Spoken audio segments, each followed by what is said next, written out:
stretch. One oxygen moves toward the carbon moves toward it. As the carbon moves away from this one, keep the center of mass fixed. This one has to move out.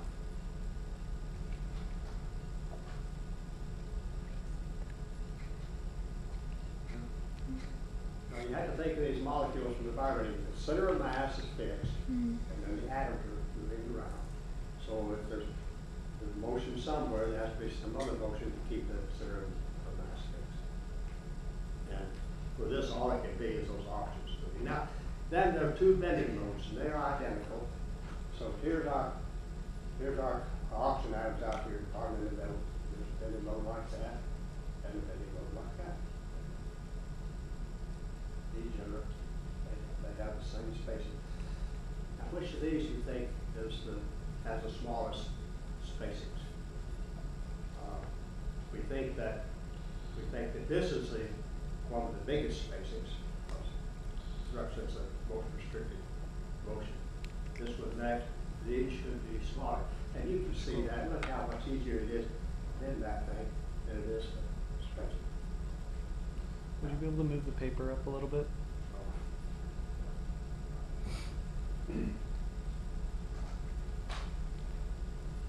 So then I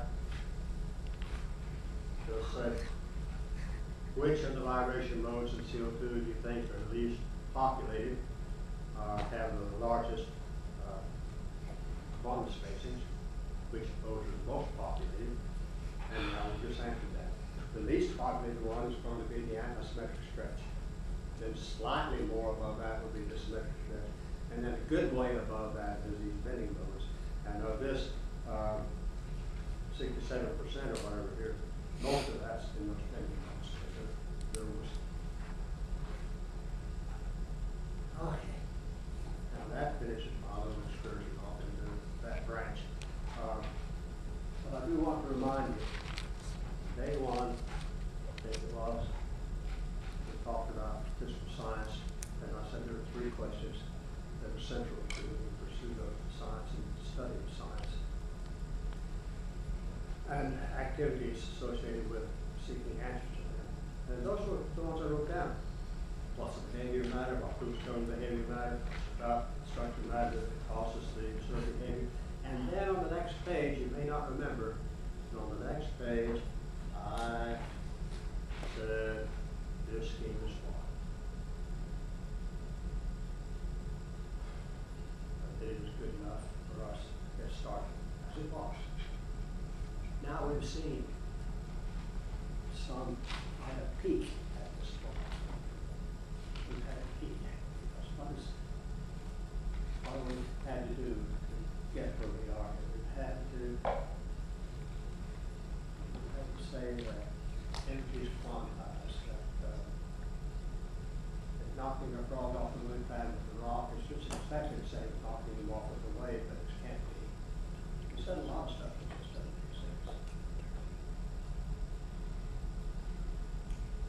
And we said that, the reasons I told you yesterday about the arrogance of our species.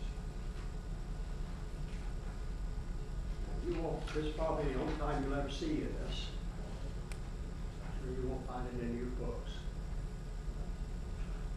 When I'm teaching where I can go into this topic, and then come back and modify this. The reason we're doing it is a lot more compelling than what I've told you thus far. Here, just this little scratch surface. But we can't, see, human beings, we can't ask this question. We can't say, what is the behavior of matter? Because we can't know. Not only at atomic molecular level, because we have to disturb everything we look at. We can't know. So that's an arrogant question that we are not entitled to ask because of our limitations on how we acquire information. I won't find any scientists who will agree that's a reasonable statement. This is a practical statement, my estimation. So we can ask that question. We could say, what is the apparent behavior? We could say, how does matter appear today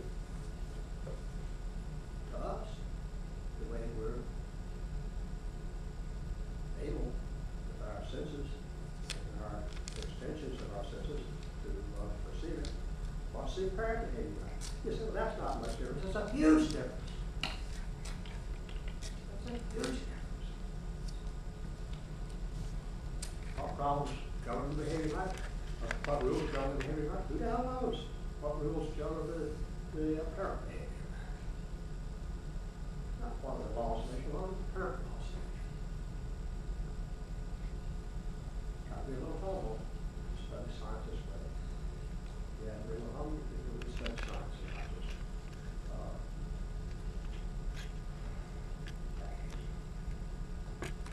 and then this section, what is there about the structure of matter that causes the observed behavior?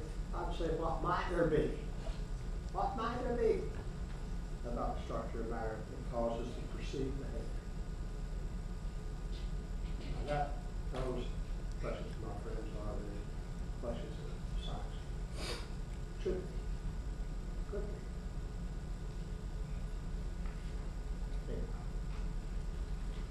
Think about it.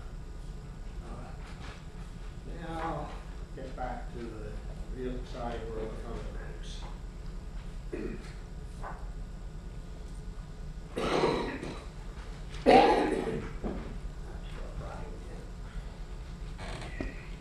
We're going to talk about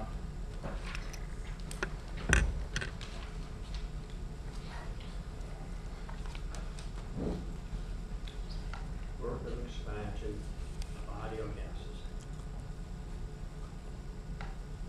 We've already talked about this some. You need to expand.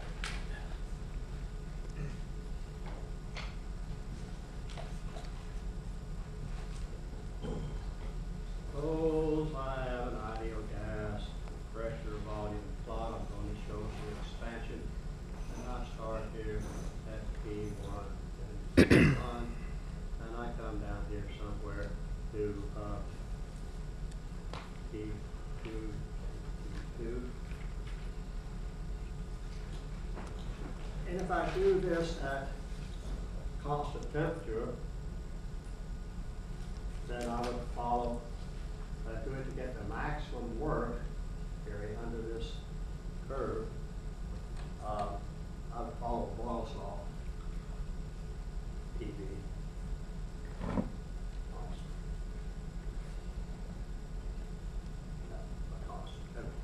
This would cover that if I did and we said we had the little imaginary apparatus, friction was witness piston thing.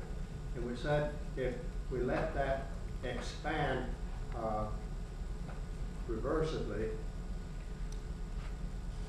the work that is being done to lift the mass or push back on the applied force is coming at the expense of the molecules in the gas. And as they're losing energy from doing this work, their temperature should be going down because their average energy goes down. To keep it up, you have to flow heat in equal to the rate at which they're doing work to keep the temperature constant. Okay? So I asked you, what would happen if we started right here and carried out that same experiment? One of the little decimal grains of sand, we split off and push the weight up. Now we do that same experiment, except this apparatus is going to be completely adiabatic, no heat flow can go through. And we'll expand it up the same volume. What would be the difference? Would the temperature not be constant? No, it would not be constant. Yeah. The gas, it's not isothermal now. Right. The gas is doing work, push that mass up. Its temperature's going down. What would it look like if we did those two experiments side by side? On the isothermal one, we'd come up this far, we did have a mound of sand on it down here, and now we've got a truncated mound up here.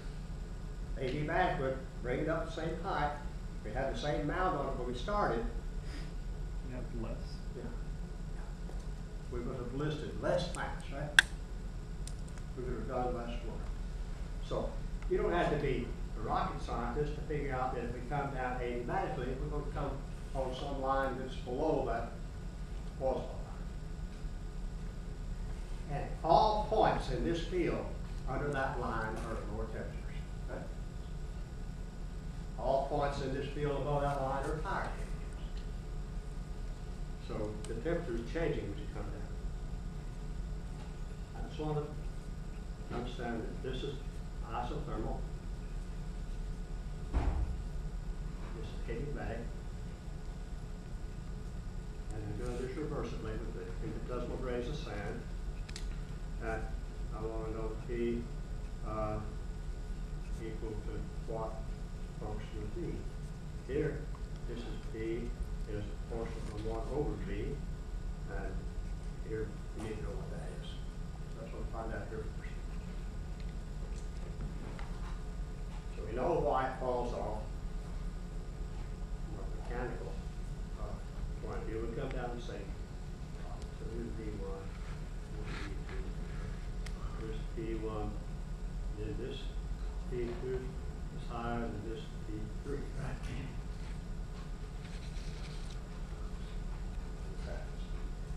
So,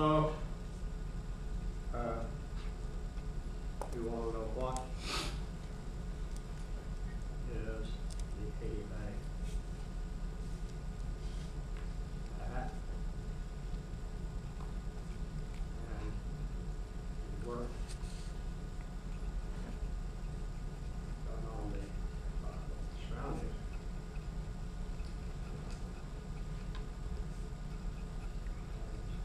The expansion proceeds.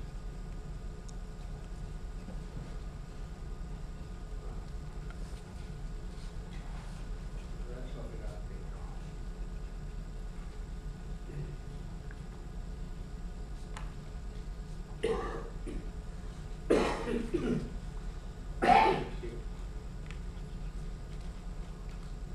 Well, let's start with a statement of the change in state, where I'm going to assume we have n moles of an ideal gas at initial pressure P1, initial volume V1, initial temperature P1, and our final state is n moles of ideal gas at a final pressure of P2, a final volume of V2, a final temperature T2, and we're going to have Q is equal to 0 because it's adiabatic.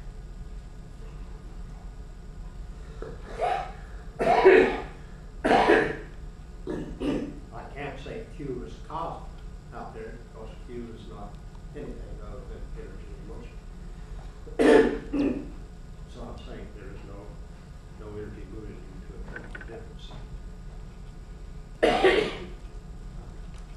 Right. So for this process,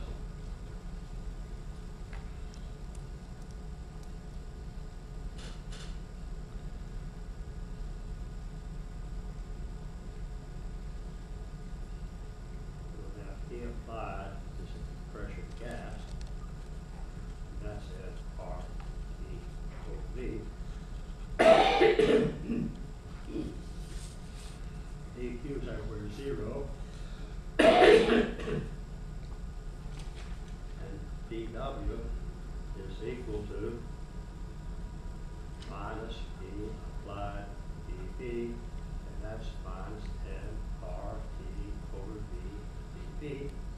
And not call that equation 1, lack of a better number.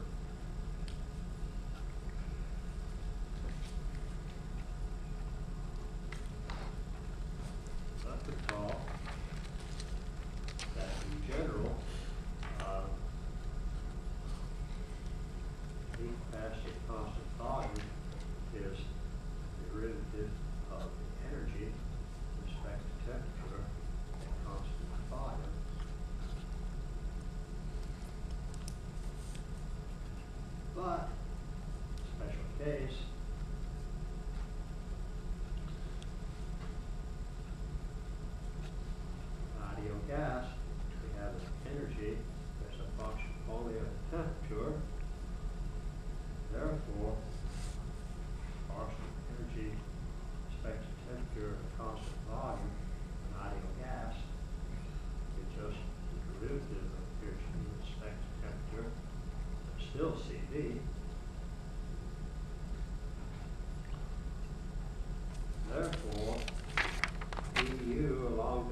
clearly, equation one is equal to equation two, and we can equate the right-hand sides of them.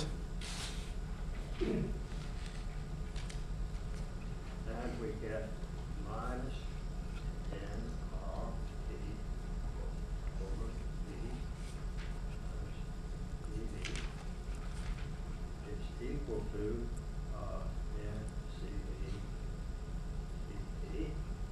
And then we play around with this to get rid of the n's, doesn't matter about them right now. All right, minus R over CV times dV over V is equal to dt over T. And I can write minus R over CV times the root of the logarithm of V is equal to the root of the logarithm of T. Or I can integrate this to get minus R over CV times the logarithm of V is equal to the logarithm of T plus some integration constant. And I can put these on the same side over here and write R over CV times the logarithm of V plus the logarithm of T is equal to some constant. That one.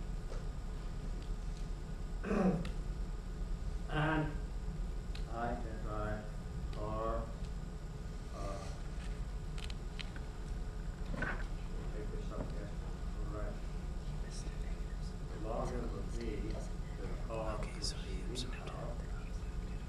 plus the logarithm of T is equal to constant. And then I know that what I can do with logarithms, I get the logarithm of T times V to the R over CV is equal to constant. Or if the logarithm of something's a constant, then something's a constant. So I write TV to the R over CV is equal to constant. And why not recall Cp minus Cv for ideal gas only? If I know that now, the condition for Cv is an ideal gas is equal to R.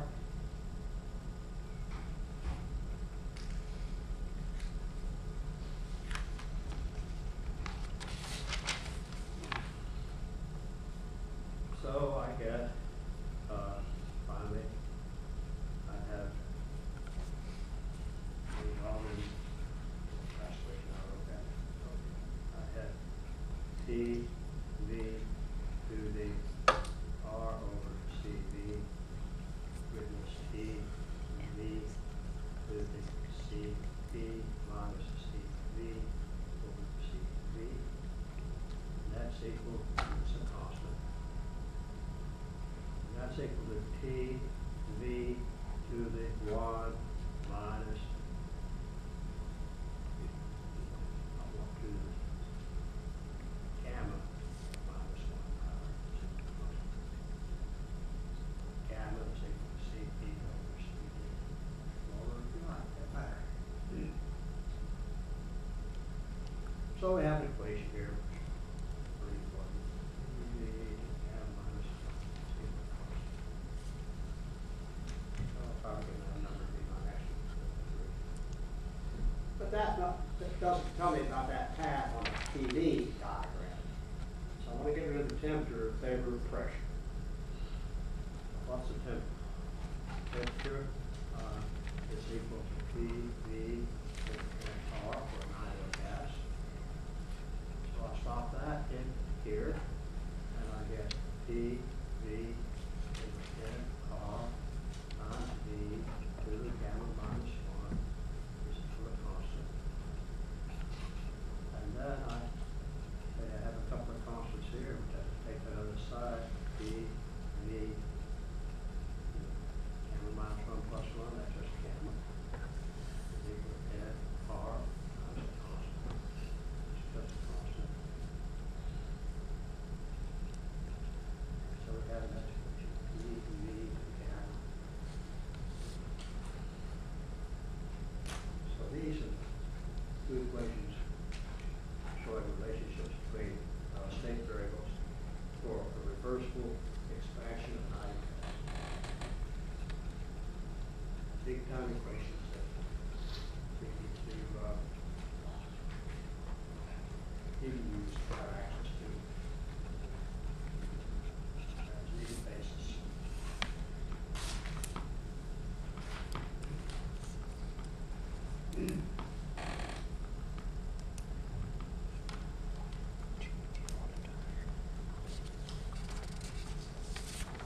receiving can the constant volume heat capacity of gas ever be more than the constant pressure heat capacity of gas?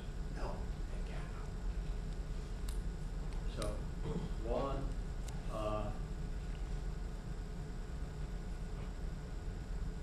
zero less than gamma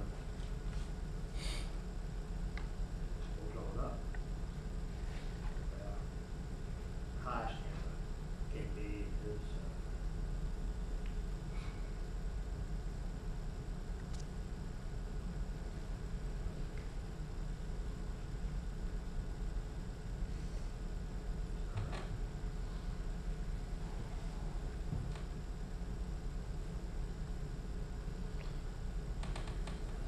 anyhow, the important thing is that gamma is greater than zero for alkylic gases. Greater than zero for the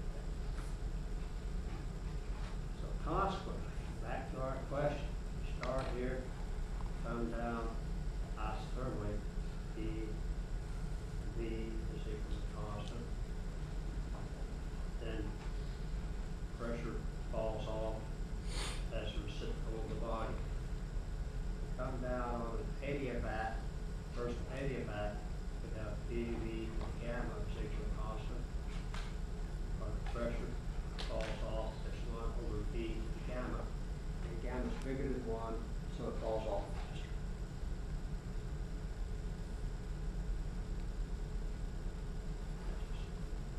Proves what our gut feeling was at the outset. What makes sense. It should fall off faster than the isothermal reasons we mentioned. So now we're going to work at this thing.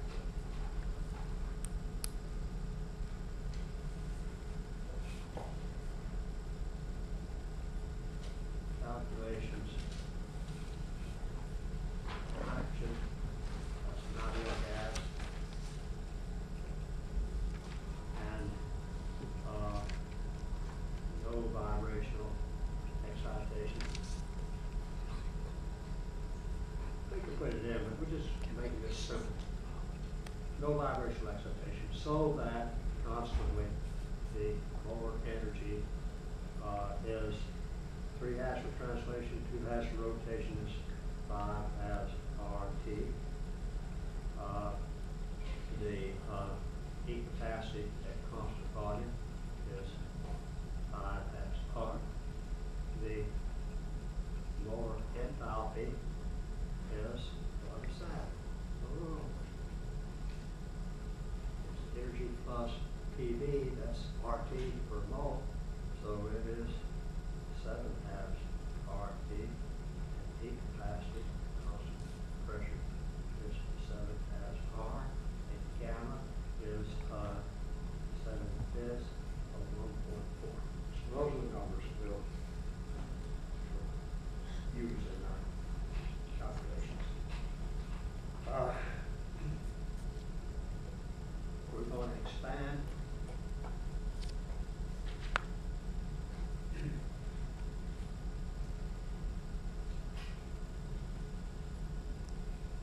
from V1 to V2. Can't say to V2 because those are different from going on the isotope path and on the adiabatic path. We're going to expand from the same initial state to the same final state by 2 paths.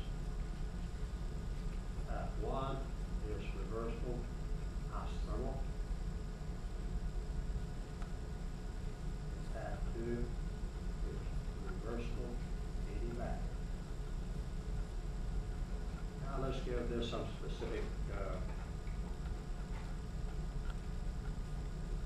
numbers we play with. We have N moles of nitrogen, ideal gas, and just make these numbers up at 6 atmospheres and 2 liters and 300 Kelvin. And we're going to N moles of nitrogen, ideal gas, at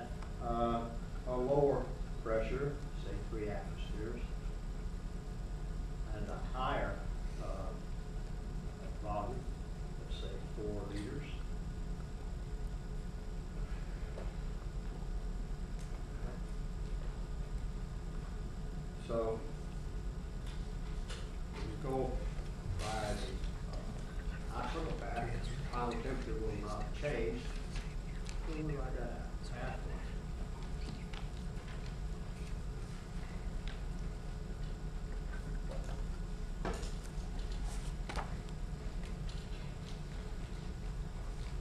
Very tedious.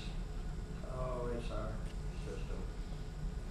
And that's, whatever I said is 600 years. And 2 years.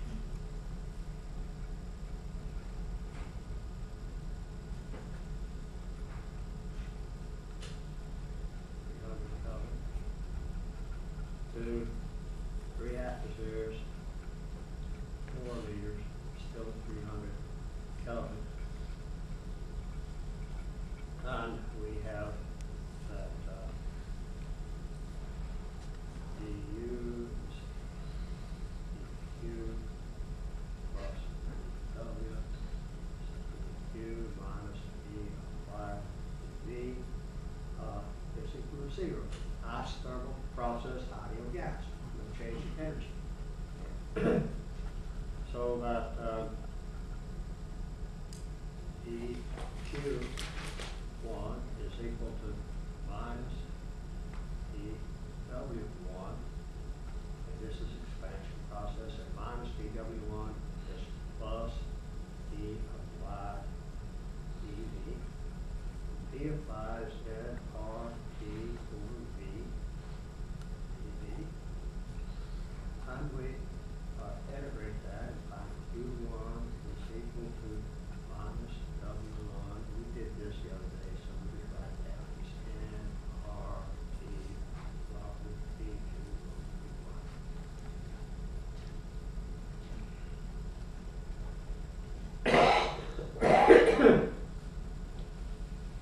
So we got all that. Now let's do the 80 back tap.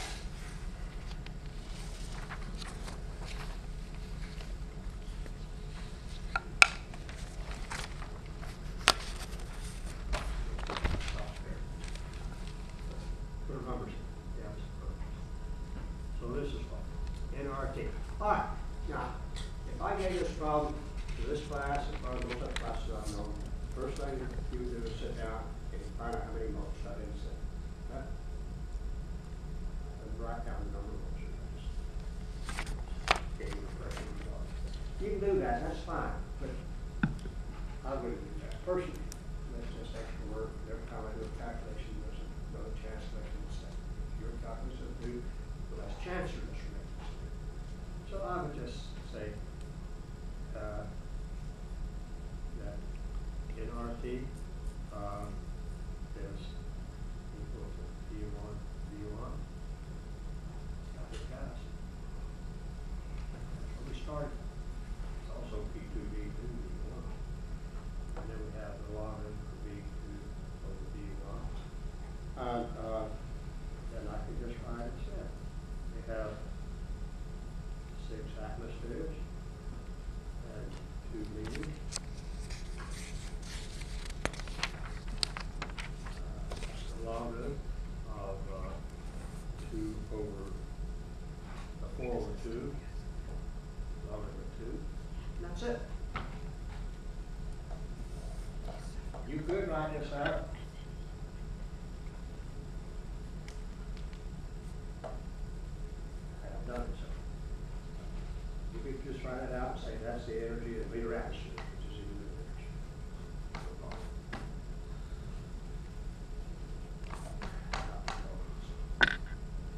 I would do that. If I want the energy in joules, then the way I normally do it is this. I've got liter atmosphere here. I don't want big liters in atmosphere. I want joules. I know the gas-off constant's 8.314 or 4.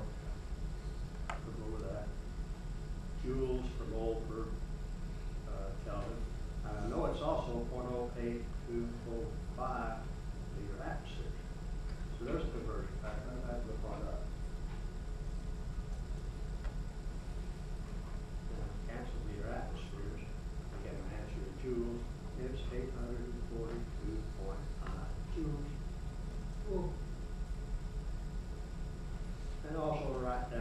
minus delta, H. We've already said delta U is 0. Delta H is equal to delta U is equal to 0 if there's a constant. I want to compare those numbers to what we get for this path 2.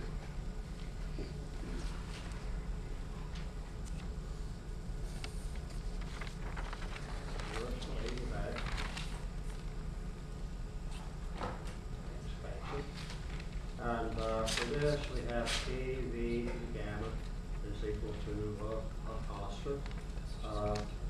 So that we can say P2, we don't know what that pressure is. It's V1 times V1 over V2 to the gamma power. So that is equal to 6 atmospheres. That was P1. V1 was 2 liters, V2 was 4 liters. So we're going to gamma power is 1.4. To solve that is 2.27 atmospheres. A little lower than the 3 atmospheres we had for the sun. A little lower. Now, we know that PV to the gamma minus 1 is equal to constant. Therefore, T is equal to T1, V1 over V. T2 is T1, V1 over V2 to the gamma minus 1. So that's 300 Kelvin, and V1 is 2, and V2 is 2, so it's still 2 over 4. The gamma minus 1 is the 0.4 power, and this comes out to be 227.4 Kelvin, which is also equal to minus 45.8 degrees Celsius. We're going to cool the P1 out of that nitrogen just to double its volume back. It's compressed as high as it was to start with. All right.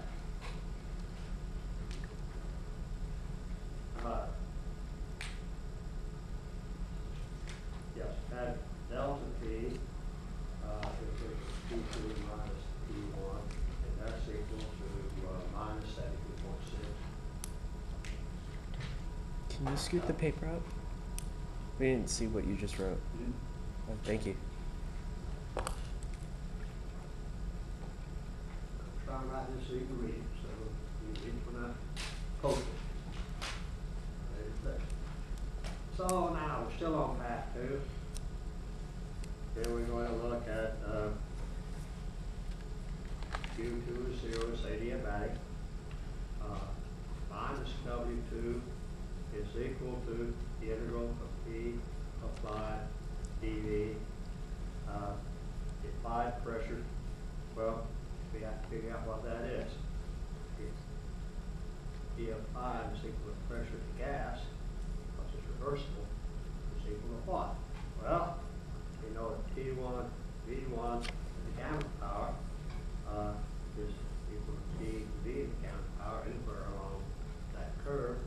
So our pressure is P1 times V1 over V over the gamma power. And consequently, minus W2 is equal to P1, V1 to gamma power, and that's the integral from V1 to V2 of dV over the gamma power. Wow. So then what would you do? You're asked to calculate this. All we did is solve that integral. Put in the limits of the answer.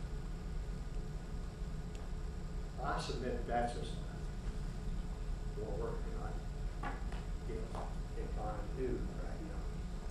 So let's look at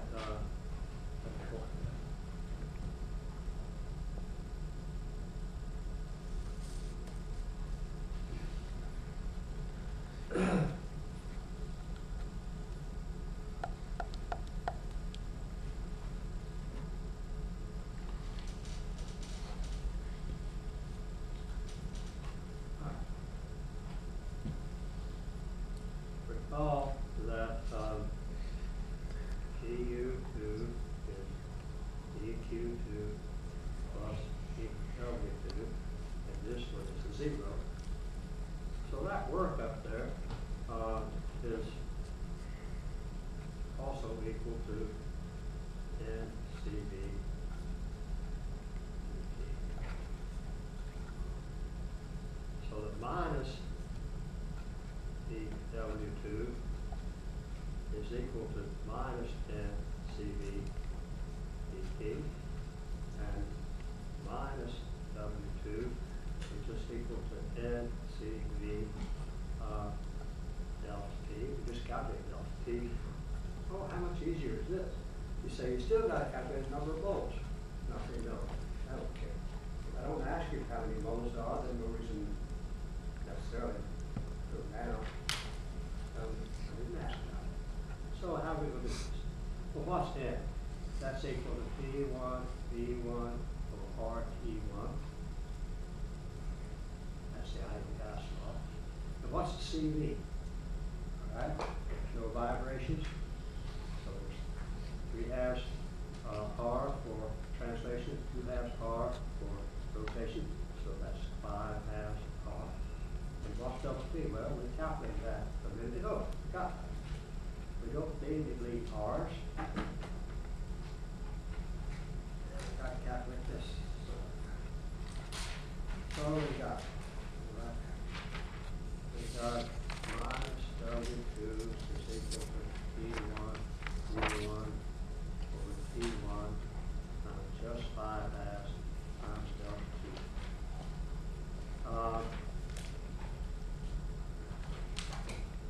Let's put it.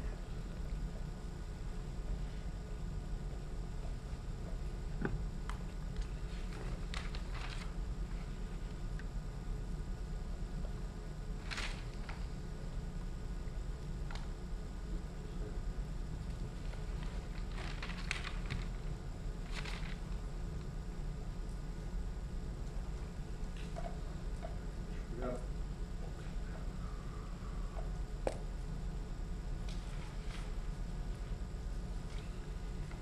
Yeah, without that minus sign.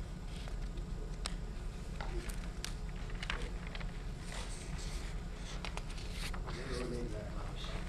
All right, so let's put the numbers in. V1, we know that's 12 meter atmospheres. P1 is 300 Kelvin. I'm not quite sure if 5/2, look that up. And delta T was minus 17.6 Kelvin. Hold on. We have 7.2 centimeter atmospheres. Going in joules, small by 8.3144 joules, 0.08205 liter atmospheres, and you get the answer is 735.7 joules.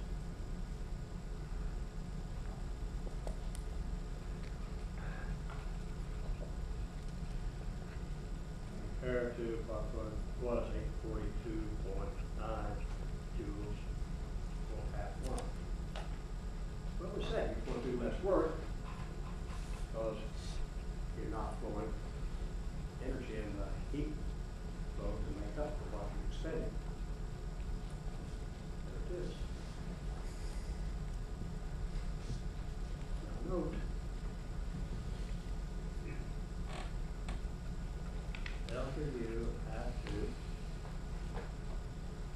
is equal to W2 is equal to minus 735. Can you move it up? Yeah. Okay, let me tell you what, everything's done here. Everything is done. We know delta U for this process, delta H at 2 is just equal to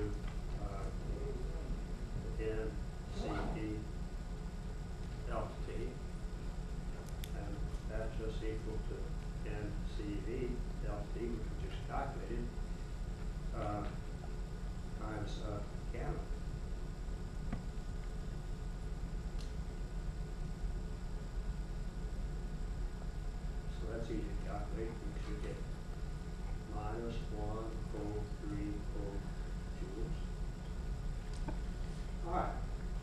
So, and I'll put this on, I'll go ahead and finish this. If you,